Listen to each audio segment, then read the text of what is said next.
rent isn't a fun thing to talk about because nobody likes talking about raising the rent, but it's just a market reality. If you, the landlord, the owner of the property, are paying market rate for properties, paying market rate for debt, insurance, utilities, maintenance, parts, it goes on and on and on.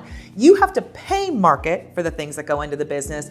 It does make sense that your revenue should be set to market. The difference, though, in taking a strategy where you say, I'm not going to hold market rent, I'm going to keep it below market because I like long-term tenancy. That's something I hear quite a bit. And that's fine, but you have to understand that by not charging market rent, you won't have enough income for capital reserves to keep the property up. And after a long period of somebody being below market in rent, when they do eventually leave your property, you're gonna wish you had those reserves because you have to make improvements to the property over time. Before we talk about exactly how you can raise the rent on a lease, the important thing to remember is that you can only ever raise the rent to market level. And what that means is what another qualified tenant would rent it for in its current condition. And so that's hard to know, especially in small markets like ones I'm in. It's hard to know, so you have to find an information source for that. But remember, we don't just raise the rent because it's been a certain amount of time or because our expenses raised a certain amount. Rent is controlled by the market. And so we can have comfort when we raise the rent that if this current tenant isn't able or willing to pay that amount for the property, I understand I'm gonna have a change in tenancy, but that the next tenant will. I have to have the confidence that if I'm raising it to that level, that's because that is truly the amount it's worth on the open market. People get obsessed about how to write the notice. Should I talk about the increase in my taxes and my insurance and my personal situation?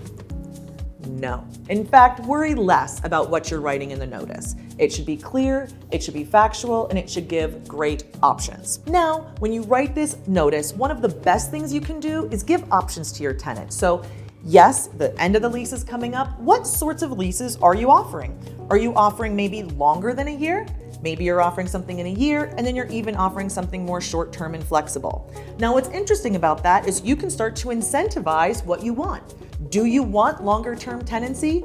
Do you want a tenancy that ends in the summer versus the winter? Now I can price it accordingly, and my tenant can take advantage of whatever option makes the most sense to them. More important than justifying your increases is to be a really great housing provider through the whole lease. So you won't be in a position of justifying why you have to raise rent if your tenant sees that you keep the landscaping clean, if the tenant sees that you promptly respond to their maintenance requests, that you're professional in your dealings with them, that they don't have these incidents where they don't know how something's gonna get fixed. Oh geez, how long is the hot water gonna be off? Things like that will give you more resistance at a rent increase than them not understanding the math behind your decision. One final secret tip that can make rent increases go a little smoother is a spoonful of sugar. That's an incentive. So if tenant you renew at potentially an increase, there's this incentive for you. And I love to see something that contributes to the property, to their living experience there, and that might be having the carpets cleaned, new light fixtures, ceiling fans, a new tree in the yard, anything that contributes to the property that would make their living experience a bit better. But I don't encourage you to just gift to gift, do something that improves the value and living experience at the property. Rent increases make everybody nervous. And I know because I make videos about it and put them on the internet, but here's the thing, you don't need to be scared. You need to run a good business. You need to be a good housing provider. So just to recap, you need to understand the market value of your properties because that is the basis upon which you price.